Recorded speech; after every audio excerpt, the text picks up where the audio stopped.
Good morning madam. ആ good morning Rajaram sir. പറയൂ, എന്താ അത്യാവശ്യം ഒരു ഫോൺ ചെയ്തത്? പറയാനല്ല, ചോദിക്കാനാണുള്ളത്. എങ്കിൽ ചോദിച്ചോളൂ. ഈ രവിവർമ്മൻ സാറിനും ശ്രീലക്ഷ്മിക്കും തമ്മിൽ എന്തെങ്കിലും പ്രശ്നമുണ്ടോ?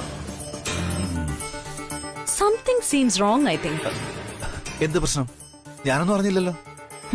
Rajaram sir, come on. അല്ല മാഡം, എന്തോ അറിഞ്ഞിട്ട് ചോദിക്കുന്ന പോലെ ഉണ്ടല്ലോ. പിന്നെ എന്തിനാ എന്നെ ബുദ്ധിമുട്ടിക്കുന്നത്? കൂടുതലൊന്നും അറിയില്ല, പക്ഷേ രണ്ടുപേരും നോർമൽ സ്റ്റേറ്റ് ഓഫ് മൈൻഡിലല്ലാന്ന് മനസ്സിലായി. സോ ടെൽ മീ പ്ലീസ്, സാറിന് യഥാർത്ഥ കാര്യം അറിയാം. ഇന്നും എല്ലാം അറിയുന്നവനാണല്ലോ മിസ്റ്റർ രാജാറാം. എന്നാ കേട്ടോളൂ, എനിക്കറിയാവുന്നത് ഞാൻ പറയാം. ശ്രീലക്ഷ്മിക്ക് വീട്ടിലൊരു കല്യാണാലോചന നടക്കുക. ഓ ഐ സീ. ഇത്രയും പറഞ്ഞാ പോരെ, ബാക്കി സാന്ത്വന മേഡത്തിന് മനസ്സിലാവുമല്ലോ. രാജാറാം സർ, ശ്രീലക്ഷ്മിക്ക് വീട്ടിലെ വിവാഹം ആലോചിക്കുന്നതില് എന്താ ഇത്ര excitement? It's an old news. പക്ഷേ ഇതിലൊരു പുതിയ കാര്യമുണ്ട്. പയ്യൻ മാഡം ഉദ്ദേശിക്കുന്ന ആളല്ല, മിസ്റ്റർ രവിചന്ദ്രവർമ്മൻ അല്ല എന്നർത്ഥം. വാട്ട്? പിന്നെ ആര്? അത് മാഡത്തിന് ഇവിടെ ഇൻവിറ്റേഷൻ കിട്ടും, അപ്പൊ അറിഞ്ഞാ പോരെ. തൽക്കാലം പേര് മാത്രം വേണമെങ്കിൽ പറയാം. ശ്രീലക്ഷ്മി വെഡ്സ് സച്ചിദാനന്ദൻ. ബ്രാക്കറ്റിൽ Sachi 26 years old. Oh my God! Unbelievable! Sorry, സത്യമാണ് ഞാൻ പറയുന്നത്. മാഡത്തിന് വിശ്വസിക്കാം, വിശ്വസിക്കാതിരിക്കാം. But the fact is, Sreelakshmi കല്യാണം കഴിക്കുന്നത് സച്ചിയാണ്, മിസ്റ്റർ രവിവർമ്മനെ അല്ല.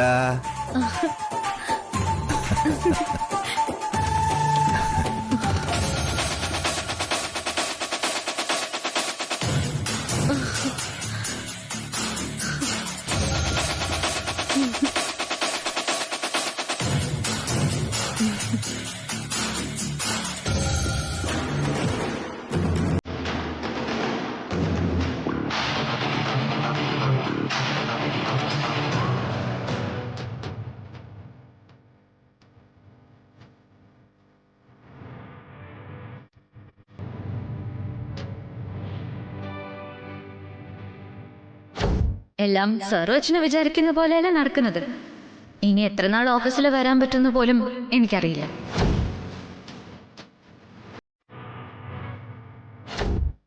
ഇനി ഒന്നും പറയണ്ട സർ, പ്ലീസ്. ഇനി എന്തെങ്കിലും സംസാരിക്കേണ്ടി വന്നാ എന്തായിരിക്കും സംസാരിക്കാൻ പോവാന്ന് ഭയമുണ്ട് എനിക്ക്.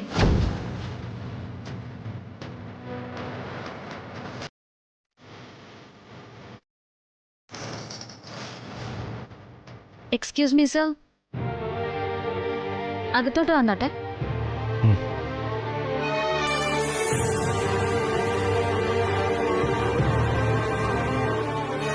തന്നോട് ഞാൻ പല പ്രാവശ്യം പറഞ്ഞിട്ടുണ്ട്, തനിക്കകത്തേക്ക് വരാൻ അനുവാദം ചോദിക്കണ്ട എന്ന്. ഇല്ല സർ, കുഴപ്പമില്ല. റെസിഗ്നേഷൻ ലെറ്റർ ആണ്.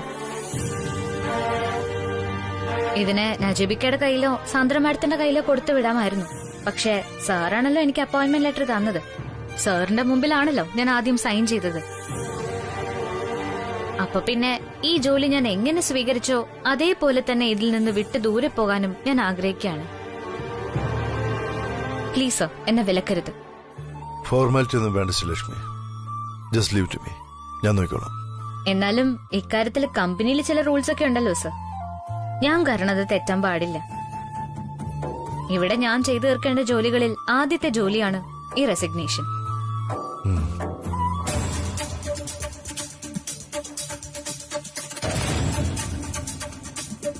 എനിക്കും സാറിനും ഇത് പ്രധാനമല്ലായിരിക്കും, പക്ഷെ എന്റെ അച്ഛനും എന്നെ വിവാഹം കഴിക്കാൻ പോകുന്ന വീട്ടുകാർക്കും ഇത് വളരെ പ്രധാനപ്പെട്ടതാണ് സർ.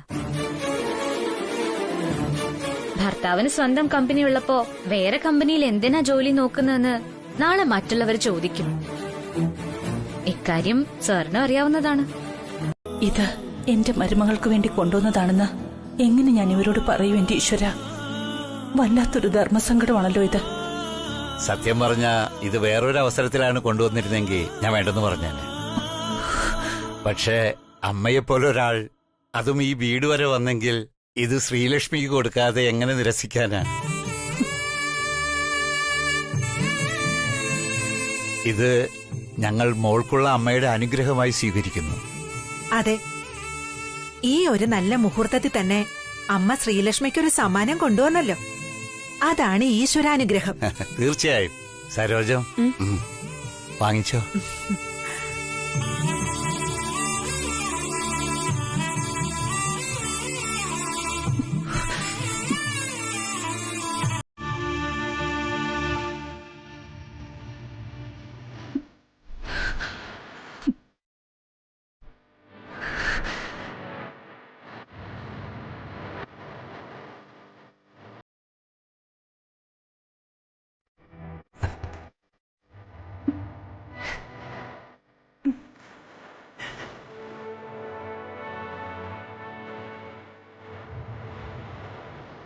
സാർ, ഇനി നമുക്ക് എല്ലാവർക്കും എൻഗേജ്മെന്റ് ദിവസമേ ഇതുപോലെ വീണ്ടും കാണാൻ പറ്റൂ.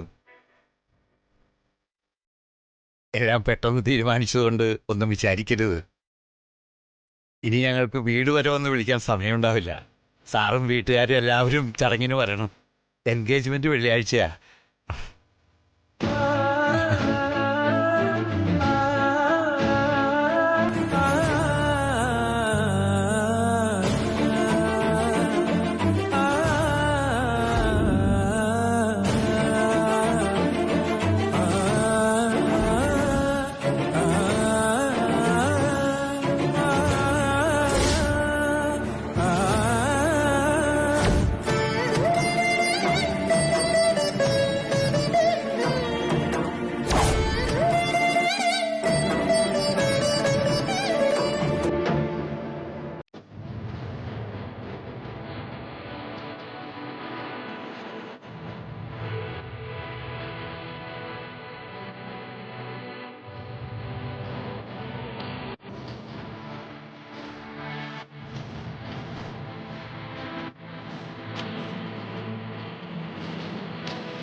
Madam, Ravi sir തന്നോട്ടതാ.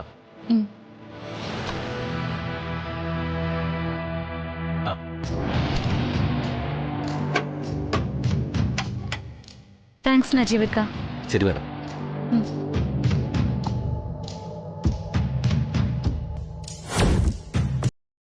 Look at this Sreelakshmi. ഇതാണ് രാജനന്ദിനി ഫാബ്രിക്സ്.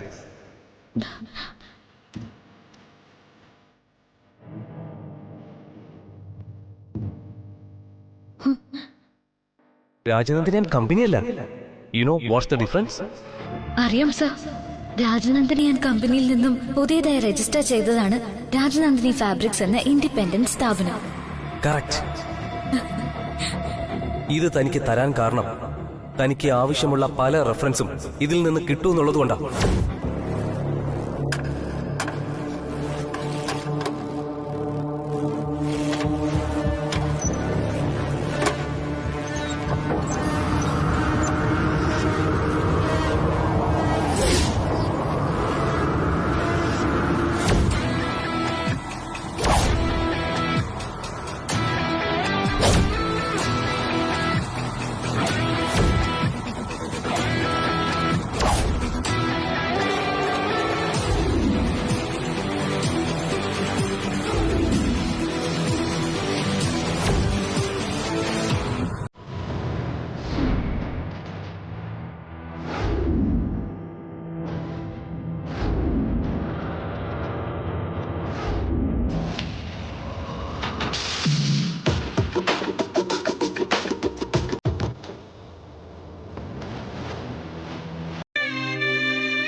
അമ്മ പ്ലീസ്, അമ്മ എന്നെ ഇങ്ങനെ ശിക്ഷിക്കുന്നതിന് മുമ്പ് ഞാൻ പറയുന്നത് കൂടെ കേൾക്കണം പ്ലീസ്. അമ്മ പ്ലീസ് അമ്മ.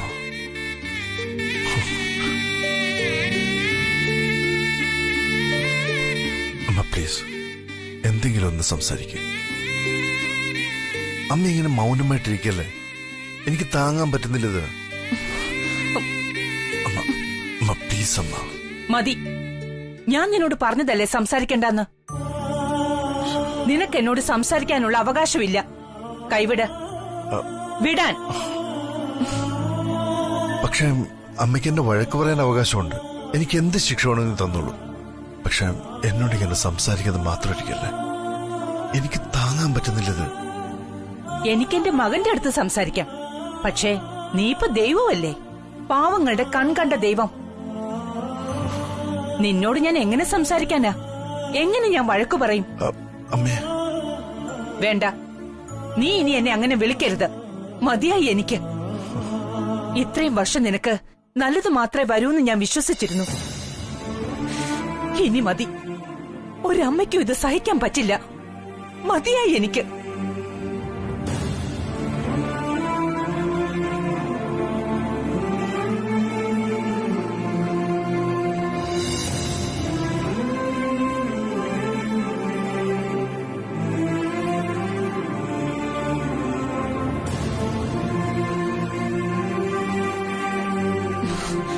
മനുഷ്യനായാൽ അല്പമെങ്കിലും സ്വാർത്ഥത വേണം രവി. അല്ലെങ്കിൽ അവരും ദൈവങ്ങളെ പോലെയാകും. ബിസിനസ്സിൽ നീ ഒരു തീരുമാനവുമായി മുന്നോട്ട് പോയാൽ അതിലെന്തൊക്കെ തടസ്സങ്ങൾ നേരിട്ടാലും ഒടുവിൽ നീ അത് നേടാറുണ്ടല്ലോ. എന്നിട്ടും ജീവിതത്തിൽ നീ എന്തിനാ ഇങ്ങനെ തോറ്റു കൊടുക്കുന്നേ? ഓരോ അന്യായമായ കാരണങ്ങളും പറഞ്ഞ് ഇഷ്ടപ്പെട്ട പെൺകുട്ടിയെ നീ തന്നെ മുന്നിൽ നിന്ന് വേറൊരാൾക്ക് വിവാഹം കഴിച്ചു കൊടുക്കാൻ ശ്രമിക്കുകയാണ്. ഇതിന് ത്യാഗമെന്നല്ല വിളിക്കേണ്ടത്, വേറെ പേരാ. വിഡ്ഢിത്തരമെന്ന് പറയും.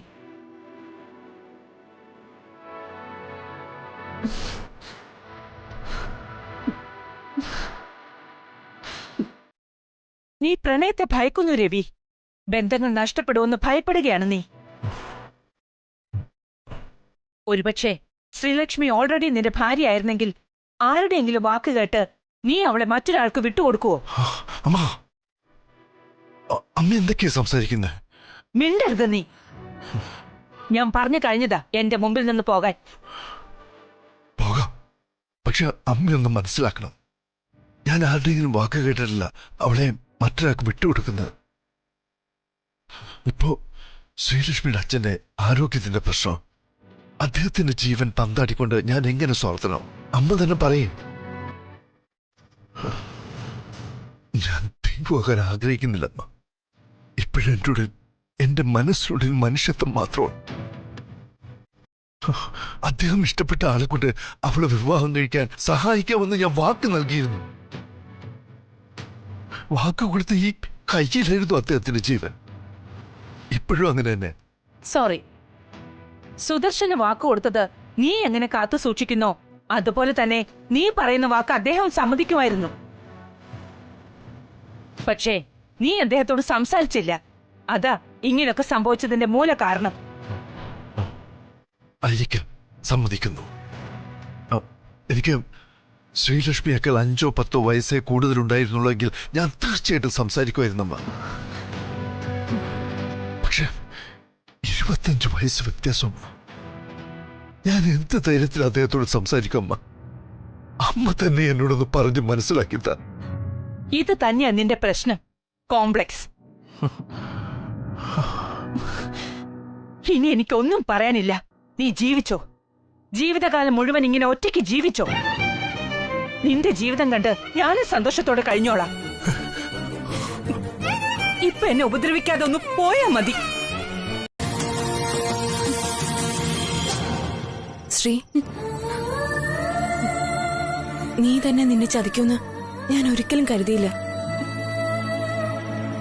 സുദർശൻ അങ്കിൾ ആരോഗ്യത്തോടെ ഇരുന്നെങ്കിൽ ഞാൻ തന്നെ പോയി അങ്കിളിനോട് സംസാരിക്കുമായിരുന്നു. ആകാശത്തേക്ക് നോക്കുമ്പോ സാർ എന്നെ അവിടേക്ക് കൂട്ടിക്കൊണ്ടുപോയി എന്നെ ഇഷ്ടമാണെന്ന് പറഞ്ഞ കാര്യം ഓർമ്മ വരുന്നു കൃഷ്ണ. എന്നാ സാർ ആകാശവും ഞാൻ ഭൂമിയാണെന്ന് മനസ്സിലാക്കാൻ എനിക്ക് ഇത്രയും നാള് വേണ്ടി വന്നു കൃഷ്ണ. ഞങ്ങള് രണ്ടും 2 ധ്രുവത്തില. ഞാനത് മറന്നുപോയി.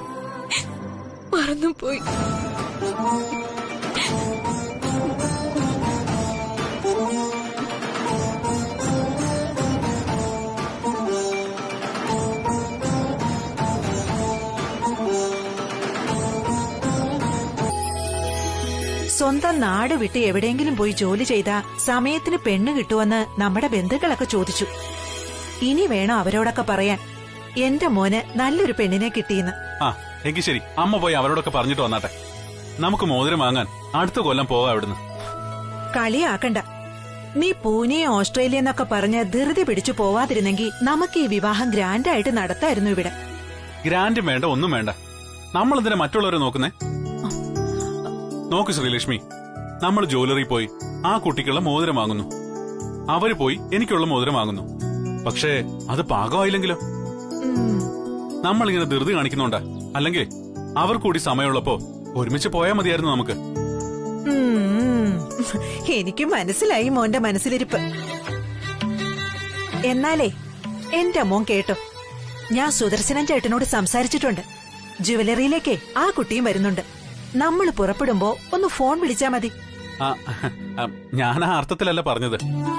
വിവാഹത്തിന് ഇത്ര ധൃതി വേണ്ടായിരുന്നേ ഉദ്ദേശിച്ചുള്ളൂ. അതെന്താ വേണ്ടാത്തെ? ആ കുട്ടി വിവാഹത്തിന് സമ്മതിച്ചു. എത്രയും പെട്ടെന്ന് വിവാഹം നടത്തണമെന്നും പറഞ്ഞു കഴിഞ്ഞു. പിന്നെ എന്താണാവോ നിനക്ക് മാത്രം ഒരു തടസ്സം? അതല്ല ശ്രീലക്ഷ്മി, സുദർശൻ അങ്കിള് കുറച്ചുനാളുകൂടി റെസ്റ്റ് എടുത്തിട്ട് പോരെ എന്നാ എന്റെ അഭിപ്രായം.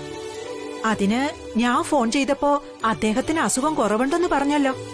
പിന്നെ നീ വിവാഹം കഴിക്കാൻ പോകുന്നത് ആ പെൺകുട്ടിയല്ലേ, അല്ലാതെ സുദർശനൻ ചേട്ടനെ അല്ലല്ലോ. അതല്ല ശ്രീലക്ഷ്മി, എനിക്കിപ്പോഴും ഇതിലൊരു വിശ്വാസം ഇല്ലാത്ത പോലെയാ.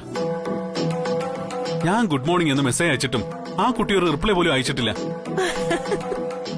അതാണോ ഇത്ര വലിയ കാര്യം? ഗുഡ് മോർണിംഗ് ഒക്കെ അയക്കുന്നത് ആൾക്കാരെ സോപ്പിടാനാണെന്ന് എല്ലാവർക്കും അറിയാം. ആ കുട്ടിക്ക് അതിലൊന്നും വിശ്വാസം കാണില്ല, അത്ര തന്നെ. ഓ, ഒരു ന്യായം കണ്ടെത്തിയിരിക്കുന്നവൻ.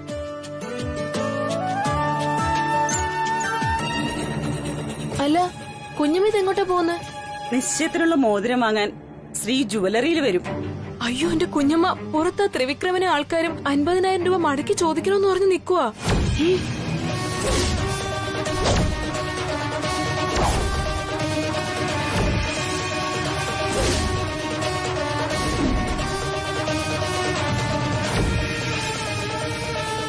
കുഞ്ഞമ്മ ഇപ്പൊ തന്നെ അതങ്ങ് തിരികെ കൊടുത്തേക്ക്. നിങ്ങളത് ശ്രീകുട്ടിയുടെ കല്യാണത്തിന് എടുത്ത് ചെലവാക്കുമെന്ന് അവരുടെ പേടി. എന്റെ ദൈവമേ, ആ കാശ് ഞാൻ അലമാരി സൂക്ഷിച്ചു വെച്ചിരുന്ന, പിന്നീട് അത് കാണാതായി. കാശ് കാണാതാവാനോ? കുഞ്ഞമ്മ എന്തോന്നായി പറയുന്നേ? മുമ്പ് കൃഷ്ണ ഇത് തന്നെ പറയുന്ന കേട്ടല്ലോ. പക്ഷെ ഞാനത് വിശ്വസിച്ചില്ല. ഇവിടെ അലമാരയിൽ വെച്ചിരിക്കുന്ന കാശ് എങ്ങനെ കാണാതെ പോകും? അതോ 5-10 രൂപയല്ല, 50,000 രൂപയാ.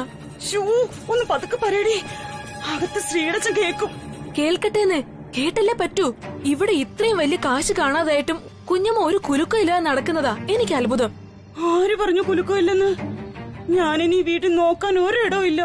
അത് ആലോചിക്കുമ്പോ തന്നെ എന്റെ നെഞ്ചിടിപ്പ് കൂടുകയാ. മഴക്കുഴി എടുക്കാൻ ആള് വരുമ്പോഴാകെ പ്രശ്നമാകാൻ പോകുന്നത്. ആ, അവിടെ പണിക്ക് ആള് വന്ന് പണിയും കഴിയാറായി.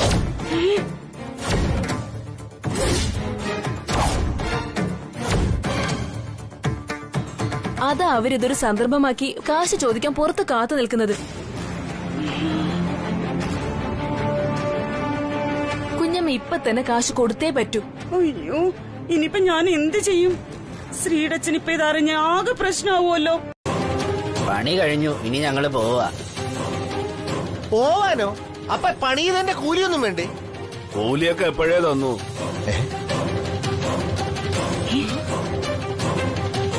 അഡ്വാൻസ് കാശ് കിട്ടിയിട്ടാ ഞങ്ങള് പണി തുടങ്ങിയത് തന്നെ.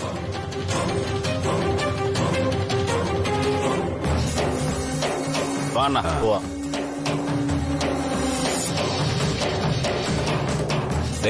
കാശ് കൊടുത്തെന്ന് കേട്ടു. താനല്ലേടോ പറഞ്ഞത് സരോജൻ കാശ് മൊത്തം മുക്കിയെന്ന്?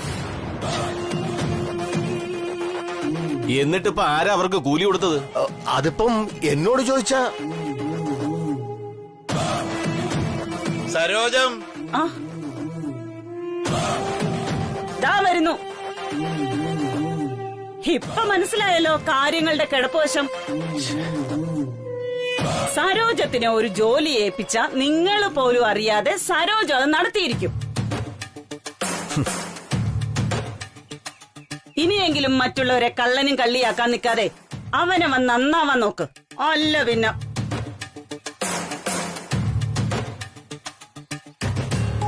നീ പാടി മയേ.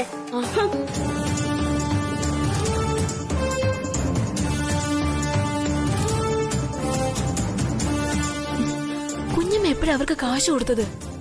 ആര് പറഞ്ഞു കാശ് കൊടുത്തെന്ന്? തൽക്കാലം നീ മിണ്ടാതെ വാ.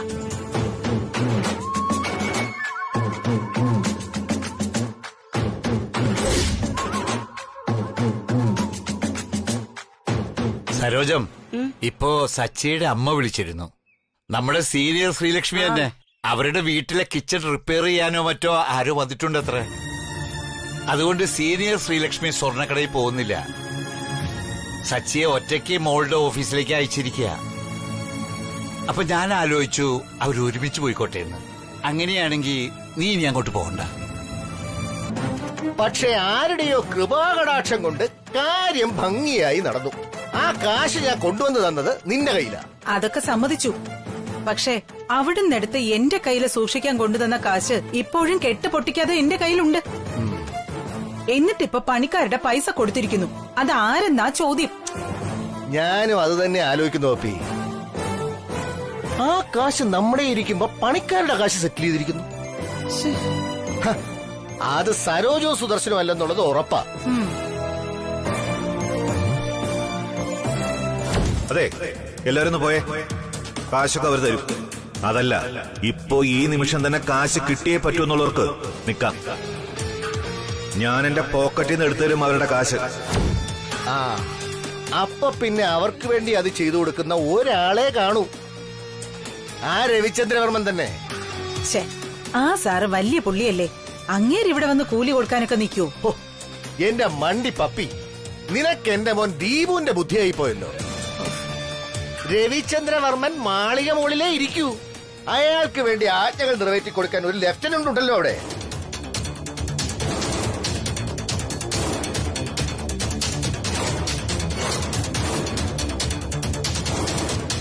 ഇവിടെ നമ്മുടെ കയ്യിൽ നിന്ന് ആ സരോജത്തിന്റെ തലയും രക്ഷിച്ചോണ്ട് പോയത് അയാളുടെ ലെഫ്റ്റനന്റാ. ആ രാജാറാം എന്ന വൃത്തികിട്ടവൻ തന്നെ.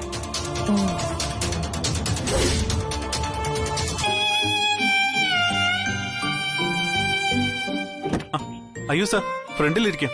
ഏയ് നോ നോ നോ, നിങ്ങൾ രണ്ടാളും മുമ്പിലിരുന്നോളൂ. I'm comfortable here. But sir. വേണ്ട സച്ചി, ഇത് വർമ്മൻ ഗ്രൂപ്പിന്റെ പ്രമിസസാ. ഓ, ഇവിടെ ബോസ് വിചാരിക്കുന്ന പോലെ എല്ലാം നടക്കും. മാത്രല്ല നമ്മുടെ കൊച്ചു വണ്ടിയിലൊക്കെ കയറുന്നത് തന്നെ സാറിന് വലിയ പ്രശ്നമായിരിക്കും എന്ന് ഞാൻ തന്നോട് പറഞ്ഞിട്ടുണ്ടോ? ഇല്ലല്ലോ. ഇതെല്ലാം വെറും തന്റെ സങ്കല്പങ്ങളല്ലേ. നന്നായിട്ടൊന്ന് ആലോചിച്ചാൽ മതി. നമ്മൾ ആദ്യമായിട്ട് പരിചയപ്പെടുന്നത് തന്നെ ഒരു ഓട്ടോറിക്ഷയിൽ സഞ്ചരിക്കുമ്പോഴായിരുന്നു. അല്ല സാർ, ബുദ്ധിമുട്ടാവില്ലെങ്കിൽ നമുക്ക് സാറിന്റെ കാര്യത്തിൽ തന്നെ പോവാം. പ്രോബ്ലം ഇല്ല. എന്ത് ബുദ്ധിമുട്ട്? സി, വാഹനം ഏതായാലും ഇനി നിങ്ങൾ ഒരുമിച്ചല്ലേ മുന്നോട്ട് ജീവിക്കേണ്ടത്. കയറിക്കോളൂ പ്ലീസ്. ശരി സാർ. സുരേഷ്മി പ്ലീസ്. നമസ്കാരം സാർ. ആ, നമസ്കാരം. ഏതെങ്കിലും പർട്ടിക്കുലർ ഡിസൈൻ നോക്കുന്നുണ്ടോ സാർ? അതോ എൻഗേജ്മെന്റിന് ഇടുന്ന റിംഗ് ആണ്. Okay sir.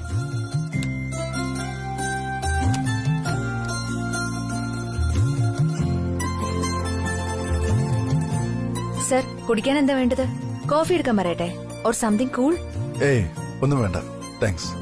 Okay. Ravivarman sir കൂടി ഉള്ളതുകൊണ്ട് നമുക്കിവിടെ VIP treatment.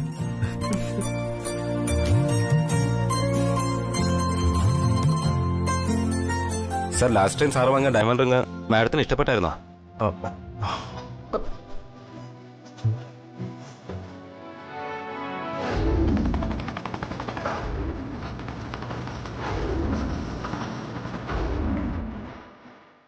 Yeah, it was nice.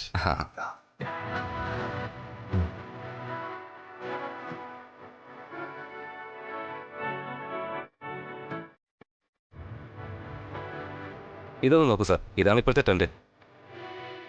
Sorry, എനിക്കല്ല, ഇവർക്ക് ആവശ്യം. സച്ചി, കമോൺ. സുരേഷ്മി. സാർ, സാർ ഇവിടുന്നാണല്ലേ സ്ഥിരമായിട്ട് റിംഗ് വാങ്ങുന്നത്? അപ്പോഴിനി സെലക്ട് ചെയ്യുന്ന കാര്യത്തിൽ വേറെ ബുദ്ധിമുട്ടൊന്നുമില്ലല്ലോ. Now I am relieved. By the way, സാറിന്റെ മിസ്സസിനെ എപ്പോഴെനിക്ക് പരിചയപ്പെടുത്തി തരുന്നത്? ആളെ ഞാൻ കണ്ടിട്ടില്ലല്ലോ. അല്ല ശ്രീലക്ഷ്മി, ഈ ലേഡി രവിചന്ദ്രവർമ്മനെ താൻ കണ്ടിട്ടുണ്ടോ? ആളെങ്ങനെ? ഒരു ഏഞ്ചൽ ലുക്കാ? ഏയ് കമാൺ, നിങ്ങൾ റിങ് സെലക്ട് ചെയ്യൂ.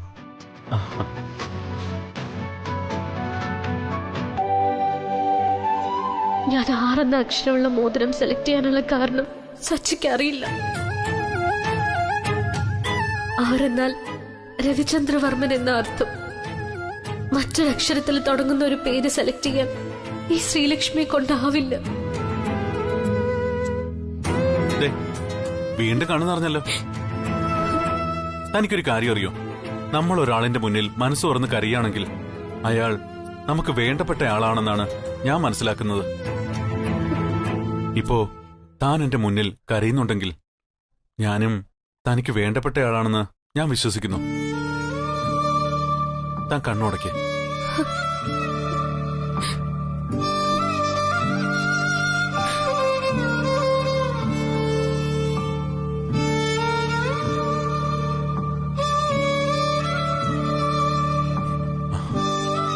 സി, ഇന്ന് ഞാൻ രവിവർമ്മൻ സാറിനെ നിർബന്ധിച്ച് ഇങ്ങോട്ട് വിളിച്ചോണ്ട് വന്നത് സത്യത്തിൽ തനിക്ക് വേണ്ടിയിട്ടാ. ഞാൻ മാത്രം തന്റെ കൂടെ വന്നിരുന്നെങ്കിൽ ചിലപ്പോ ഞാനൊരു അപരിചിതനായിട്ട് തനിക്ക് തോന്നുമായിരുന്നു. നമ്മൾ അത്രമാത്രം അടുത്തിട്ടില്ലല്ലോ. അതാ സാറിനെയും കൂടെ വരാൻ പറഞ്ഞത്.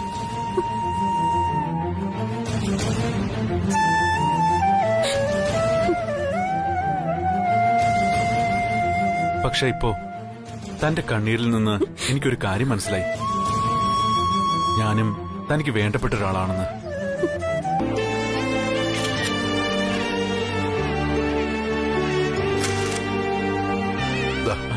Thank you sir. ഞാൻ പോയി ബില്ല് പേ ചെയ്തിട്ട് വരാം.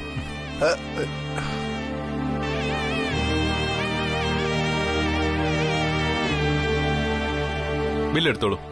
സർ ഓൾറെഡി ബില്ല് പേ ചെയ്ത് കഴിഞ്ഞു. രവിവർമ്മൻ സാറാ പേ ചെയ്യാൻ പറഞ്ഞത്.